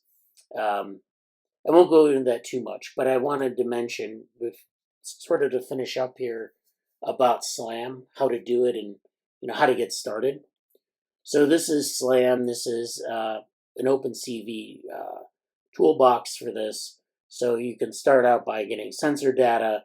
You have these different sources of sensor data, and then you're basically taking them and integrating them in the way that is described in this spec. So there are a lot of, if you're interested, you can do this in OpenCV. So this isn't too hard to implement, at least from the standpoint of having a language and a set of tools to do it. Now, there are probably a lot of technical details that I'm leaving out here. You can see that they have classes and enumerations. So if we go back to the spec that they were trying to develop for XML or HTML, it's a very high level of abstraction, right? You have a tag and it says, whatever. This is where you have classes and enumeration. So it's a much lower level of abstraction where you can define more things, but you still have these technical challenges of integrating the data. And so this is just, trying to get this to sort of be coordinated and come out on the other end very smooth and cleanly. This is an article, Come On and Slam, How Oculus Tackled Portable 6 Degree of Freedom Tracking for the Quest. So this article here kind of is, why I brought that up is because have kind of solved this problem for a VR environment. So, you have this slam, head tracking based SLAM, which allows you to sort of, have things in an environment that you can interact with your hand or your whole body. They also use hand tracking in this as well. So that's a secondary thing. You're kind of getting information about what's going on in the environment. So Meta sort of solved this problem at a certain level. And they talk a little bit about this tracking system. The Quest 3 that's coming out soon has even a better system for tracking for this sort of SLAM and implementing it. So they use like a lot of sensors. Like they'll use infrared LEDs, they'll use LiDAR, different things to coordinate and to measure where your body is in space.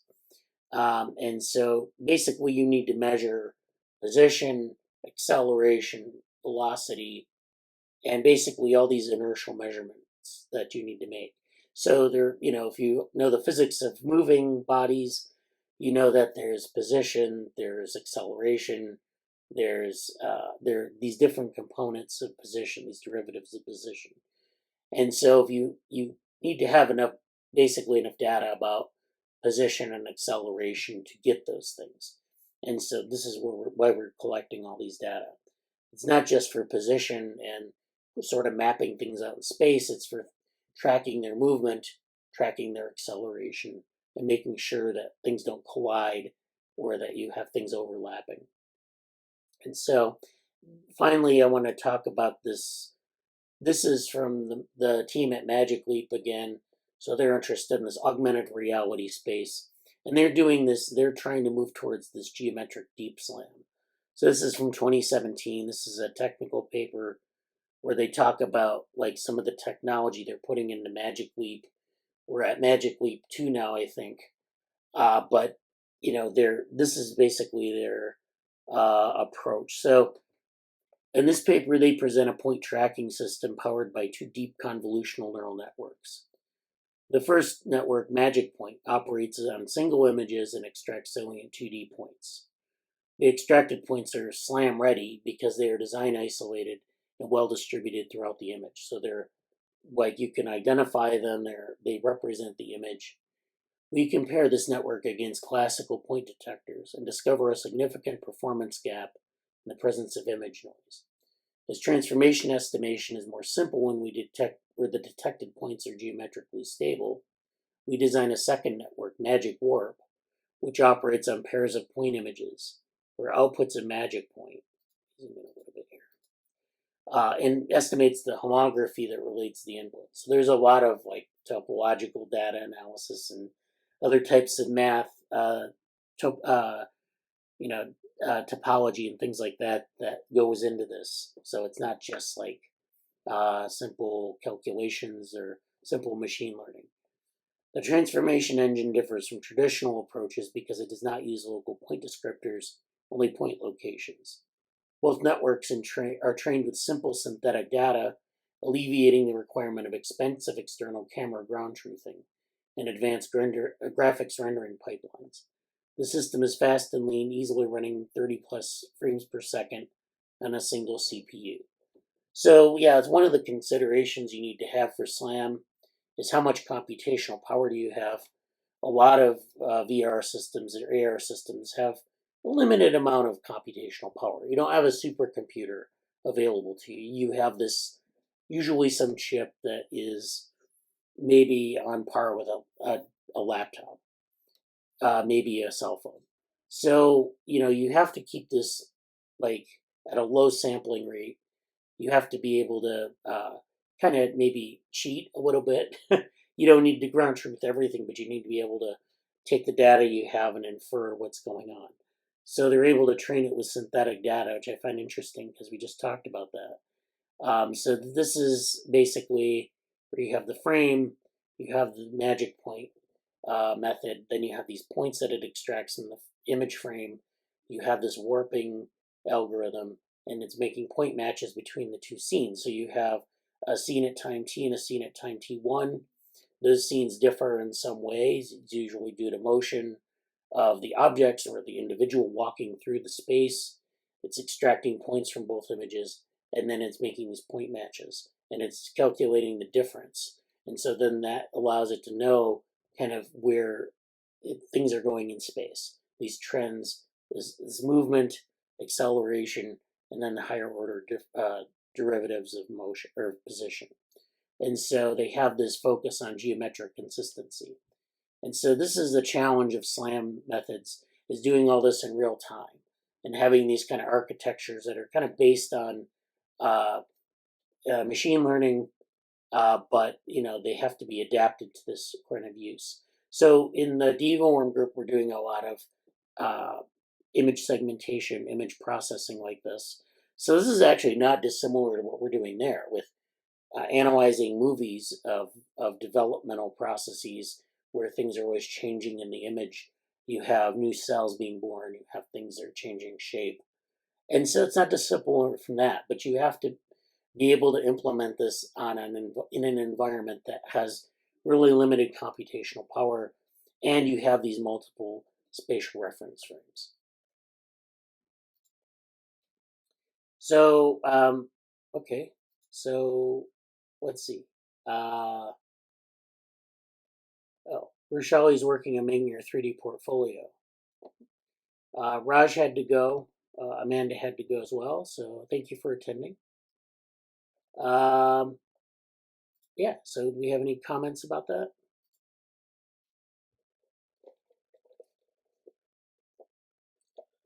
Nothing specific.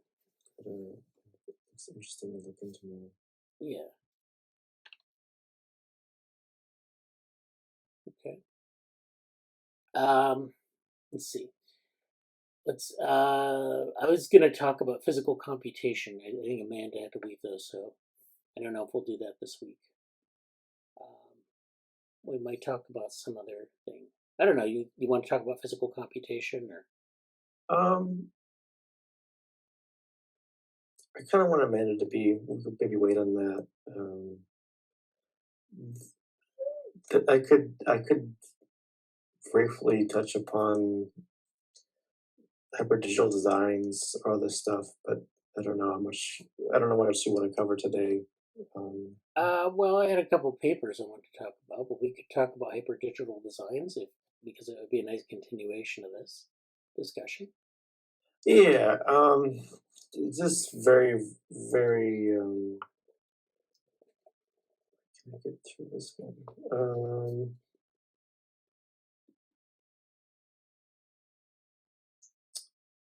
Okay, let me share this.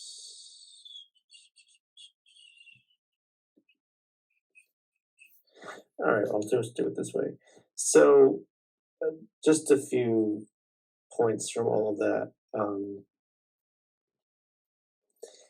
Here's, I'll arbitrarily make this big. Here's sort of the flyer for it. But it's too big. It was a nice event. I'm just getting to see where all of these, like the other presentations, I can only see a couple of them, but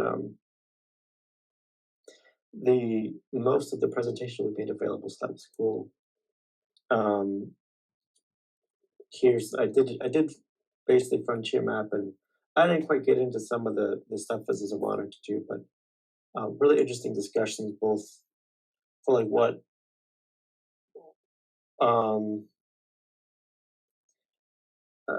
interesting to be very brief and to talk about this like a high level that will relate to a lot of things.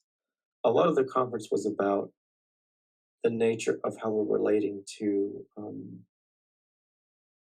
sort of going beyond the in, digital, almost as in lower level, less nuanced supporting technology. And now that we have much more robust technologies available, we're going towards a hyper digital, maybe not post digital, and the way it's being defined by the organizers means something very specific, and I don't really feel comfortable explaining what that means outright outside of what the conference materials say. But a lot of the conferences were the presentations were looking at how technology is affording these ways of experiencing things. And there were some really nice conversations that I hope to continue with the group of people there. It would have been amazing to be there in person, but I was virtual, of course. Frontier Map is kind of addressing this challenge of, how do we deal with creating across time these I don't know, sense of trajectory, but also building it up for like early career researchers to explore getting their footing, so to say. But also I didn't quite get to dive into this as much as I wanted to, but some of the bigger questions about like how when you're making technology, and this is kind of a meta commentary and some stuff in the lab that we talked a bit about too. It relates to making websites and discussing that too, but just how you craft things so that when people use them, you're kind of conditioning them to seeing things a certain way or understanding certain kinds of forces and so on. That was a bit of a sub theme there. I'll leave it at that. Maybe follow up more next time. I also would like to say about the event, as we covered a bit in the Google Summer Code session, it was very interesting to consider sort of demo or die in the context of presenting different audiences. And I'm yet again reminded of Norbert Wiener's discussion in Human Use of Human Beings about, you know, when you're trying to solve scientific things and you're kind of making progress on a scientific task, it can be different than when you're dealing with like the private sector or business objectives or aims that are changing and strategies that are changing. And when you're tailoring your demos and your discussions and your impromptu happenings, it's a very interesting set of experiences this week about having to impromptu do a demo or die in a private sector, and then more in a public or academic setting after that, going from one presentation to the other. So that was a very formative experience that's in my mind a lot, and I think I'm going to continue to write more about. As a slight illusion, as I didn't really get to say this when Ankit was asking about GoPro, but like I'm going to start writing and doing more things, having more conversations about these kind of not quite professional development or related topics in through like the GoPro developmental mentoring projects too. So things happening there. Let me just make sure there's anything else I really wanted to say from this section. We did submit here. Amanda did some of her work on embodied neurophonology. I did something with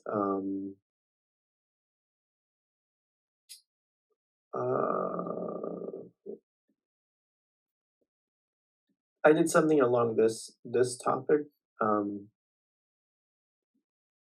The mind is a blog, and the mind the mind is a blank of analogies across time. I put together something that was ultimately titled this. We'll see if that gets submitted. It's pretty intense and some philosophical swinging for the fences in it. So that was fun. More about that next time, perhaps. We Robot is all set. Hyperdigital design is done. Frontier map is in the work, and these other things are moving along. So we're moving forward with that. Yeah. Yeah. I don't think there's any other conferences we want to talk about right now for things to submit to, though. Just to mention that, right? Yeah, I don't think right now, but I think, yeah, probably coming up a little slow. It's a slow period for this, but, you know, we're getting Neuromatch. We're coming up on that. So on the Neuromatch Academy. Yeah. So it'll be maybe we can plan, and I'm trying to plan for it, but you know, this is something again like we want to do this sort of slow pod or select pod of topics, and we can integrate it into the meetings as well. We'll see. I will probably be involved in that. I excuse me. I'm really looking forward to kind of just downtime to push some of these things actually forward. Like I really want to finish Frontier Map. I want to finish like a lot of the cognition futures stuff. I feel really inspired about. Like this, just to kind of say the impetus of this deadline has been really great because it's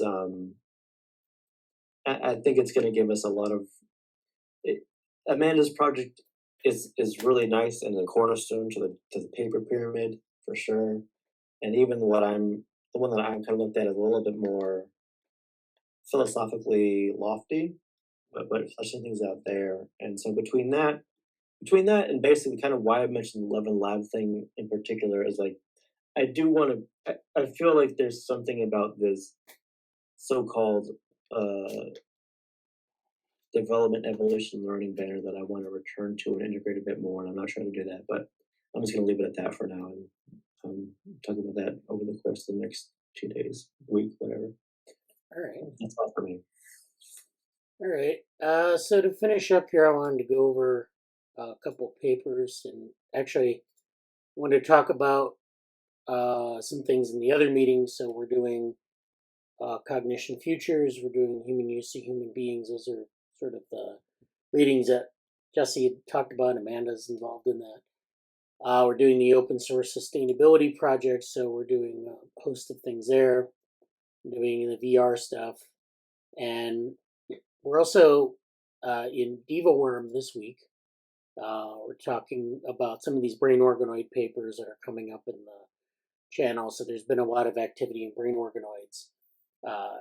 And especially these last two papers, which are actually interesting with respect to mammalian embryos and actually moving towards human embryos that, early stage human embryos or early stage mammalian embryos where you're actually getting tissue differentiation. So we'll talk about that in DevaWorm, but needless to say, they're controversial. And so they're able to create these very early embryo models from stem cells. And so, yeah, we'll talk about that later. But, and so if people are interested, that meeting is also recorded. So we talked about, and we haven't talked about this in a while, but there is a lot of stuff that we've been talking about in the past few months with respect to neuromorphic computing, dendritic computing, synaptic computing, basically moving beyond the paradigm of like a standard neural network, and moving towards more like what we see in biology or biological systems. So this is a collection of papers on biomimetic robots and neuromorphic systems. So this first paper is on predictive coding as a neuromorphic alternative to backpropagation. So this is a critical evaluation. This is something, of course, Lucas was talking about with respect to the active inference lab. They're kind of interested in predictive processing as one of the things that they talk about in active inference. This is predictive coding, and so this is like serving, I guess, as an alternative to backpropagation, which are commonly used in neural networks, where you have this system. So it's like feedback, basically. And people have tried to figure out how to deal with these sort of ways in which our brains not only feed information forward, but use reference points to the past as well. So there's this feedback aspect. The abstract reads, backpropagation has rapidly become the workhorse credit assignment algorithm for modern deep learning methods. So this is just basically, they're using backpropagation in credit assignment, which is where you're trying to find out which neuron is responsible for which input or output. Recently modified forms of predictive coding, an algorithm with origins in computational neuroscience. So this is predictive coding, which is, they talk about this in the paper, has been shown to result in approximately or exactly equal parameter updates to those under backpropagation. Due to this connection, it has been suggested that PC can act as an alternative to backpropagation with desirable properties that may facilitate implementation in neuromorphic systems. Here we explore these claims using the different contemporary PC variants or predictive coding variants proposed in the literature. We obtain time complexity bounds for these PC variants, which we show are lower bounded by backpropagation. We present key properties of these variants that have implications for neurobiological plausibility in their interpretations. So they interpret this predictive coding as a variational Bayes algorithm for latent probabilistic models. Our findings shed new light on the connection between two learning frameworks, or the two learning frameworks that we're talking about here, predictive coding and backpropagation, and suggest that in its current forms, predictive coding may have more limited potential as a direct replacement of backpropagation than has been previously envisioned. So you're using this different method for backpropagation techniques, which is predictive coding. This has its roots in active inference and computational models of perception and action in the brain. So Rao and Ballard proposed this in 1999, Friston in 2005. So this is this sort of baseline in a lot of neuromorphic methods. They're not really neuromorphic, they're neuro-inspired methods. And then predictive processing is proposed by Friston et al. From a theoretical standpoint, PC in its standard formulation has benefited from its interpretation as a variational Bayes algorithm. So this is something that we talk about in the neuromatch stuff, where you have this Bayesian sort of kernel that you're using to predict things. So you're using prior, you're using posterior, and you're using a way to align those. And so they talk about so this just goes kind of through a lot of the prior work on predictive coding. More recent work has suggested a connection between modified forms of PC and backpropagation, suggesting the former is an alternative to the latter with various benefits one may naturally associate for a theory formulated with neurobiological constraints in mind. These include locality of computation, so where it is in the network, and parallelizability that it may lend it to improve performance and greater ease of implementation on neuromorphic hardware. So there's this parallel computing aspect, and there's this locality of computation aspect. And so that's where it's better than backpropagation. And of course, it goes back to this credit assignment problem as well. So this paper kind of goes through a lot of the history of backpropagation and how it's been used, computational limits and problem complexity, and then predictive coding, where they talk about variational predictive coding, which uses a variational Bayes algorithm. And it kind of goes through that, and then there's some comparisons in the paper. There's a lot of math here, and it talks about the benefits of localizing memories, transporting the weights, and having weight symmetry. So they have these different diagrams where they show these different units and how they're related, using there are these different problems that backpropagation has, the weight transport issue, and this weight transport problem, which is a problem that is common to backpropagation, which can be solved by this predictive coding technique. The second paper is on this paper on an octopus analog muscular hydrostat.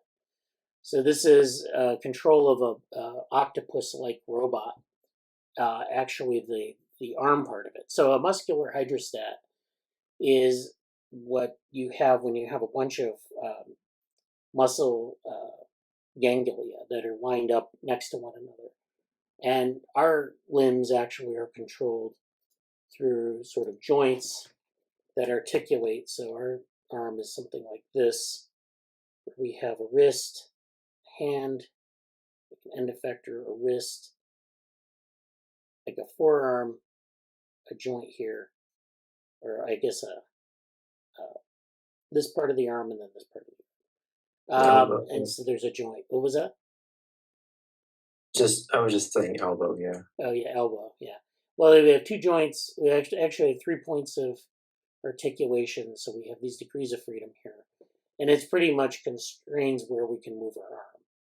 So a muscular hydrostat is actually where you have these muscle ganglia that are lined up in sequence, and it goes back. This is where this is the place where it articulates with the head of the octopus, or the central part of the octopus's body.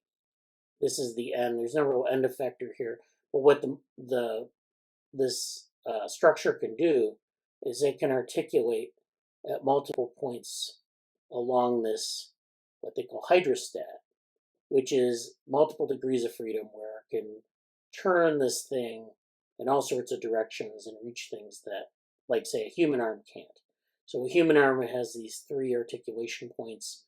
A muscular hydrostat has multiple and many, many more articulation points than a human arm.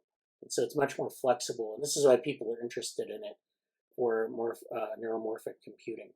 And so this muscular hydrostat is just these muscle ganglia, which have muscles in them that are excitable. And then, they each have their own potential and they can articulate in different ways. So it's, if you've ever seen, like, people do this with compressed air, they'll put it into one of these, I don't know, have you ever seen those things in front of a car dealership that blows up and it kind of wiggles around like that? It's kind of the same principle. You have these articulation points and you have these forces that are kind of generated either by compressed air or by muscle, and it's able to. But the octopus can control these, because it's connected to a nervous system. So the octopus nervous system is here, and it's controlling these arms in a way that allows it something more like the human arm than like something without a nervous system. In any case, this paper talks about this model that they're building. This is just something for like a bio-inspired robot that you might have. Muscular hydrostats such as octopus arms or elephant trunks. So elephant trunks are the same principle. They lack bones entirely, but they have this exceptional dexterity and reconfigurability. So they have almost nearly infinite degrees of freedom in this architecture. The arrangement is effectively the instantiation of a sophisticated mechanical program. Facilitates the control of complex dynamic morphological reconfigurations. What they've done in this paper is they've combined medical imaging, biomechanical data, live behavioral experiments, and numerical simulations to synthesize a model octopus arm entailing around 200 continuous muscle group structure. So you have about 200 muscle groups controlling this hydrostat. So I showed you those muscle ganglia. Those are all muscle groups. And there are 200 of them in this model octopus arm. So that means there are a lot of degrees of freedom, and it can move almost an infinite number of directions. And so you're able to sort of map these 3D arm motions out into space, understand these movements in terms of storage, transport, and conversion of topological quantities, meaning that this arm actually, and just like the human arm, has this sort of movement volume or this movement envelope around it where the arm can reach. So this octopus arm is probably a lot bigger than the human arm in terms of its movement envelope. It can reconfigure itself to all these different locations in the movement envelope and reach these points.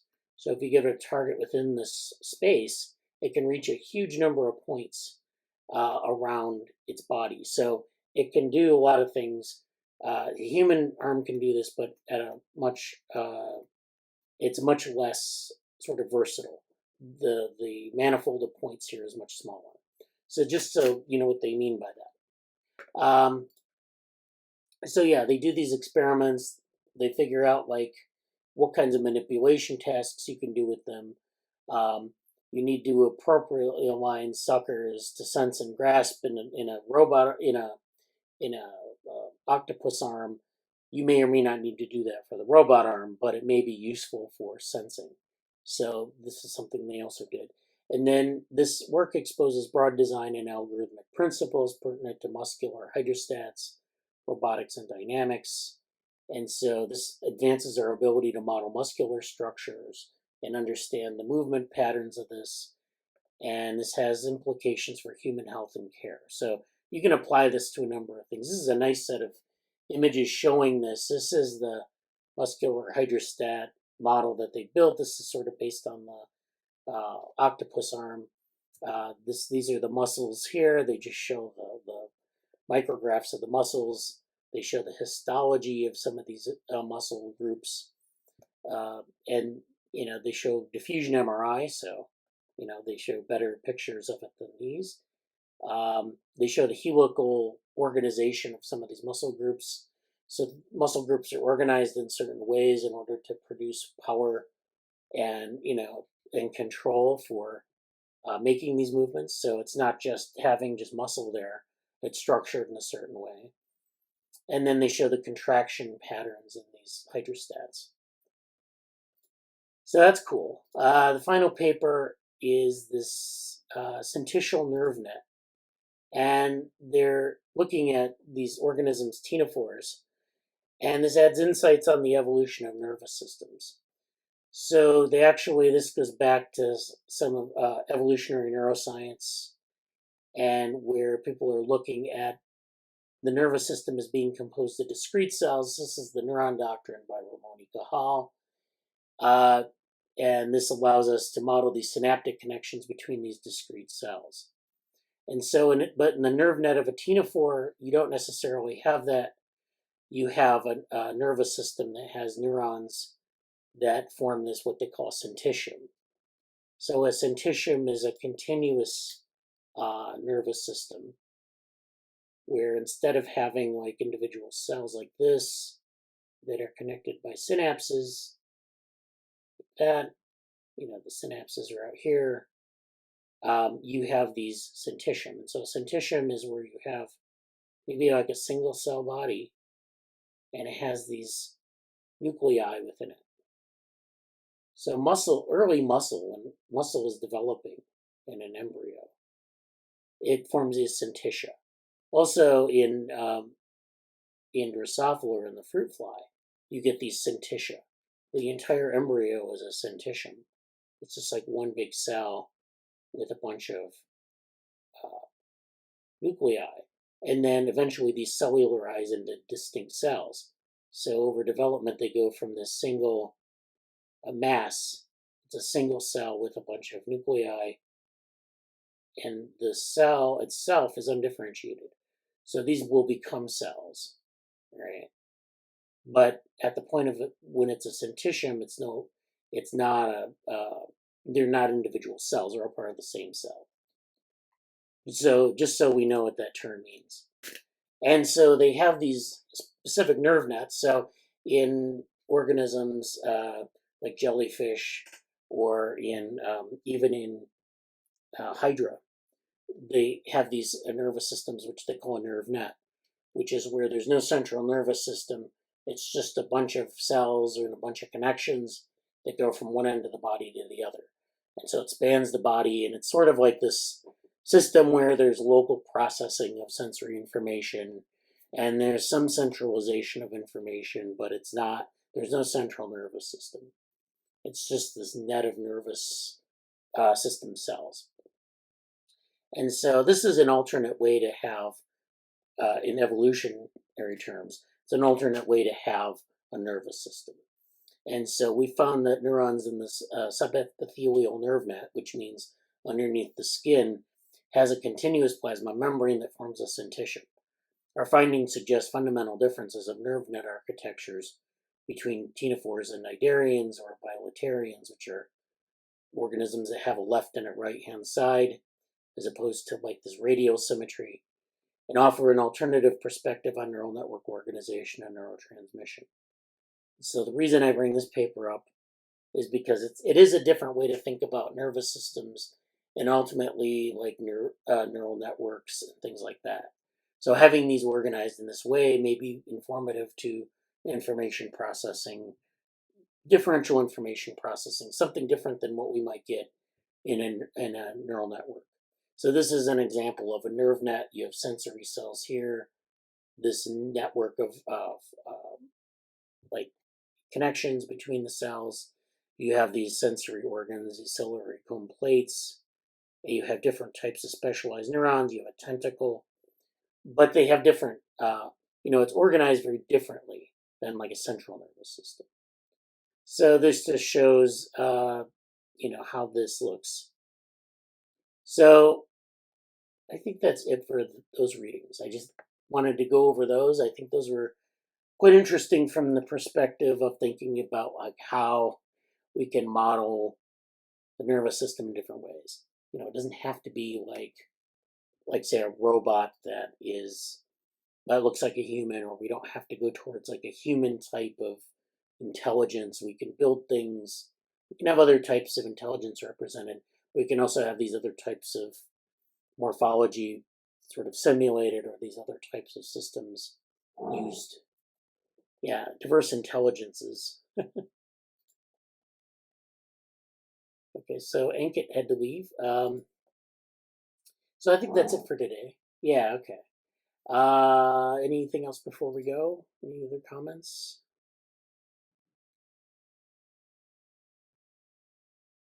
All right, yeah, thanks for Shali. Thanks for staying. Take care, everybody. Stuff this week. A lot going on. There's really a lot going on, and hopefully, I'm going to try to try to continue to push things forward that are making it a little more explicit. But there's a really exciting time. I'm really thrilled and excited. There's people coming, joining the lab, people wanting to check things out, projects are developing, and just a lot of excitement and looking forward to everything. So yeah, take care. All right, take care.